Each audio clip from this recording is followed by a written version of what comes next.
بسم اللہ الرحمن الرحیم۔ السلام علیکم ناظرین، آپ یوٹیوب چینل دیکھ رہے ہیں، میں عمران خان ہوں۔ علیمہ خانم وہ ایک ایک کر کے الگ الگ علاقوں میں جا رہی ہیں خیبر پختونخوا کے، اور خیبر پختونخوا کے ایک ایک ضلع میں، ایک ایک علاقے میں انہیں عوام بہت اچھا رسپونڈ کر رہی ہے۔ بڑے پیمانے پر لوگ نکلتے ہیں عمران خان کی بہنوں کے لیے، اور ان کی دلچسپی اس بات میں ہے کہ کسی طرح عمران خان صاحب کی رہائی ہو جائے، وہ جیل سے باہر آ جائیں، اور اس کے لیے وہ کوشش کرنا چاہتے ہیں۔ علیمہ خانم نے مختلف علاقوں میں آج پھر، کیونکہ یہ اب گئی ہیں ایبٹ آباد والی سائڈ پہ، بٹگرام میں بھی گئی ہیں، اور کچھ اور ایریاز کا بھی وزٹ کیا، جہاں پہ بھی گئی بہت بڑے پیمانے پہ لوگ وہاں پہ اکٹھے ہوئے۔ تو علیمہ خانم نے کہا کہ ان کے بھائی کی رہائی کے لیے 5 اگست کو فیصلہ کن مارکا ہوگا۔ وہ تو بڑے پیمانے پہ احتجاج کر، ایک طرف جناب پی ٹی آئی کہہ رہی ہے ہم 5 اگست کو جلسہ کریں گے، علیمہ خان کہہ رہی ہیں کہ جناب ہم اپنے بھائی کی رہائی کے لیے 5 اگست کو ایک فیصلہ کن مارکا کریں گے۔ اب یہ دونوں کی باتوں میں بہت فرق ہے۔ پی ٹی آئی ایک دن کا شو کرنا چاہتی ہے، جلسہ کرو نکلو بس، جذباتی تقریریں کر دیں گے، 4 5 10 اعلان کر دیں گے، وہ اعلان کے اوپر عمل درآمد ہونا ہے نہیں ہونا بعد میں دیکھی جائے گی، دن نکل جائے گا، پریشر کم ہو جائے گا۔ جیسے جب عمران خان صاحب کی آنکھ خراب ہوئی تو انہوں نے انڈور احتجاج کیا تھا، 4 دیواری کے اندر بیٹھ کے۔ لوگ جب ٹھنڈے ہو جائیں گے تو پھر ہم گھروں کو چلے جائیں گے، لوگ ٹھنڈے ہو گئے، یہ گھروں کو چلے گئے، کئی مہینے گزر گئے، کچھ بھی نہیں کیا۔ جیسے بجٹ پاس کروانے کی باری آئی تو وہ بھی کروا دیا، سارا کچھ کرتے ہیں یہ۔ ابھی یہ ایک جلسہ کریں گے، پہلے انہوں نے اسٹیڈیم کے اندر رکھ لیا تھا، مجھے لگتا ہے وہاں پہ بھی اجازت نہیں ملی۔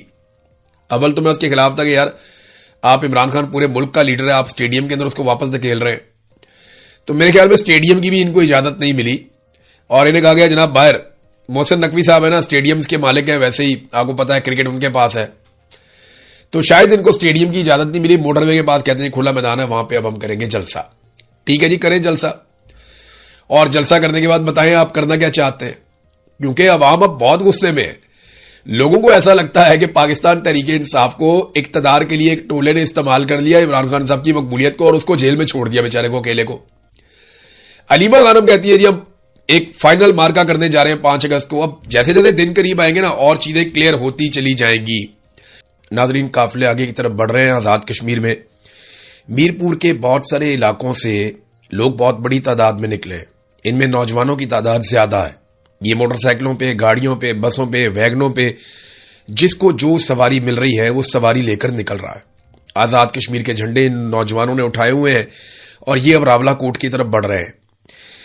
بہت دیر تک کوشش کی جوائنٹ عوامی ایکشن کمیٹی نے کہ مذاکرات کے ذریعے سے کسی طرح کوئی مسئلہ حل ہو جائے، اور کچھ فیس سیونگ جوائنٹ عوامی ایکشن کمیٹی کو بھی مل جائے، مطالبات بھی تسلیم ہو جائیں، اور جو گورنمنٹ ہے اس کو بھی کچھ نہ کچھ فیس سیونگ مل جائے، لیکن بیچ کا راستہ نکل نہیں پایا۔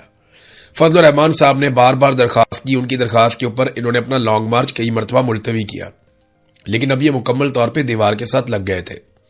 اب کوئی اور راستہ بچا نہیں تھا۔ جو کل مذاکرات ہوئے جہاں پہ ڈیڈ لاک پیدا ہو گیا، وہ چیزیں میں اب آپ کے سامنے رکھتا ہوں، کیونکہ اب سورسز نے بتایا، جو لوگ مذاکرات کا حصہ تھے نا، ان میں کچھ لوگوں نے بتایا کہ ہم ثالثی کر رہے تھے، اور یہ زیادتی کس نوعیت کی ہوئی ہے اور اس کی وجہ کیا ہے۔ اب جو مطالبات رکھ دیے ہیں جوائنٹ عوامی ایکشن کمیٹی نے اپنا لانگ مارچ شروع ہونے کے بعد، وہ زیادہ سخت ہیں۔ یعنی آج سارا دن یہ قافلے پہنچیں گے راولہ کوٹ میں، اور کل یہ قافلے راولہ کوٹ سے نکلیں گے اور جائیں گے مظفر آباد کی طرف۔ یہ پہلی مرتبہ آزاد کشمیر میں ایک الیکشن ہونے جا رہا ہے جس الیکشن کو کوئی ڈسکس نہیں کر رہا۔ ایسا لگتا ہے یہ جو الیکشن ہے صرف بلاول اور مریم نواز، یہ 2 لوگ کھیل رہے ہیں آپس میں الیکشن۔ کوئی ایسی پولیٹیکل پارٹی میدان میں نہیں ہے جس کی عوام میں اس وقت جڑیں ہوں۔ پیپلز پارٹی اچھی پولیٹیکل پارٹی ہے، پی ایم ایل این بھی تگڑی پولیٹیکل پارٹی ہے، لیکن اس وقت آزاد کشمیر کے لوگوں نے ان کو بہت بری طرح ریجیکٹ کیا ہے۔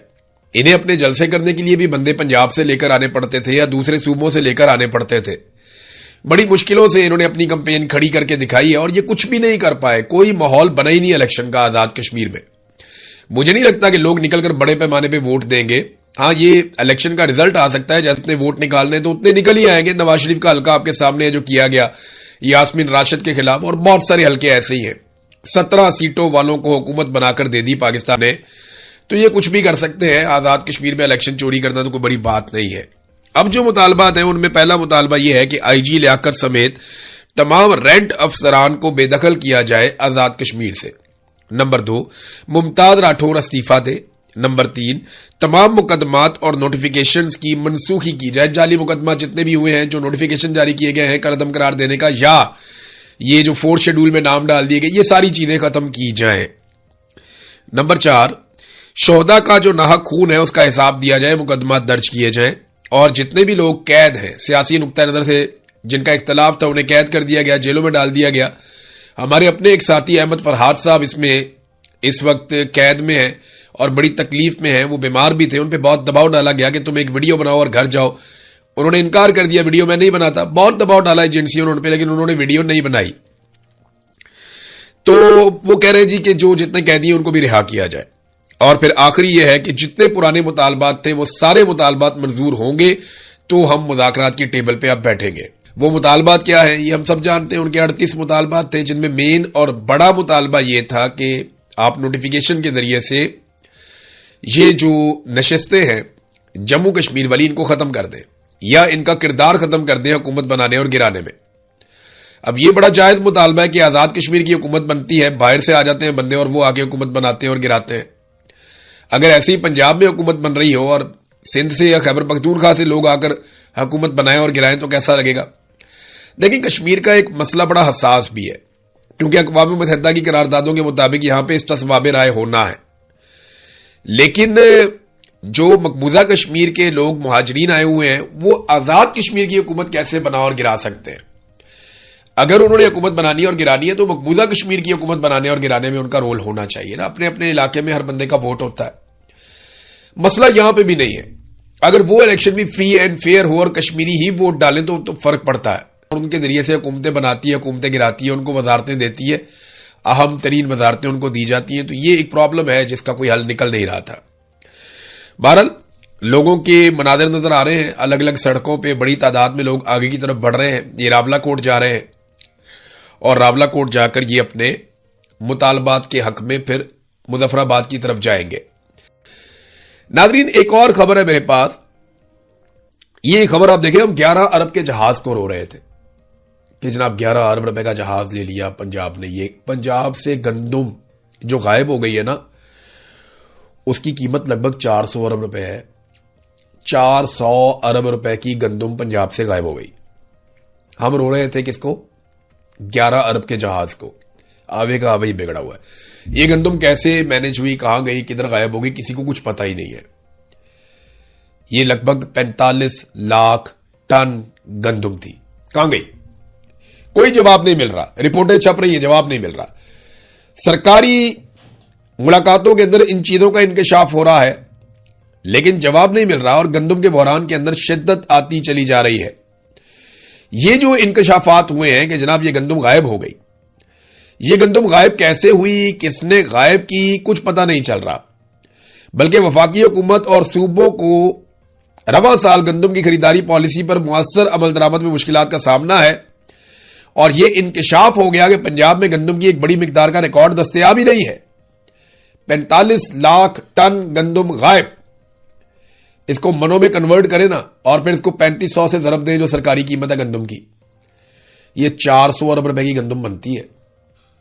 اور ابھی جو گندم ہم امپورٹ کرنے جا رہے ہیں، لگ بھگ کوئی 100 ارب کی گندم ہم امپورٹ کریں گے ابھی فی الحال فوری طور پہ. 10 لاکھ ٹن گندم، 10 لاکھ ٹن 25 سے ملٹیپلائی کریں تو من بن جاتے ہیں. اور پھر آپ عالمی منڈی میں قیمت دیکھ لیں، لگ بھگ آپ کو 100 ارب روپے کی گندم امپورٹ کرنی پڑے گی. مہنگی گندم آپ کو لانی پڑے گی پاکستان میں. پاکستانی کسانوں کا استحصال ہو رہا ہے، تباہ ہو رہے ہیں، اور ہم دنیا بھر کے کسانوں کو خوشحال کرنا چاہتے ہیں ان کی گندم خرید کے. ہماری گندم کہاں گئی؟ کوئی ریکارڈ ہی نہیں ہے. ذخیرہ اندوز لے گئے، بس اتنا کہہ دیتے ہیں اور جان چھوٹ جاتی ہے. اس کے علاوہ کوئی ان کے پاس جواب نہیں ہوتا.